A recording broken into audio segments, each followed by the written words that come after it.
Γεια σας παιδιά, σας προειδοποιώ για κάτι. Μια προειδοποίηση. Αύριο θα ακούσουμε τα πιο τρομερά και άθλια τραγούδια που μπορώ να βρω μέσα στο YouTube. Μπορεί να είναι ένα, μπορεί να είναι και πολλά. Θα το σκεφτώ, μπορεί να διαλέξω ένα από αυτά, μπορεί να είναι και πολλά. Θα το σκεφτώ. Αλλά σας προειδοποιώ. Να το δείτε, αλλά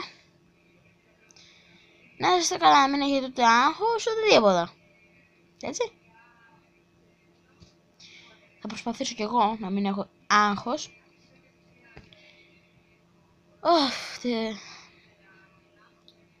Θα δούμε τώρα. Λοιπόν, παιδιά, θα τα πούμε αύριο. Ή αν όχι αύριο, μεθαύριο.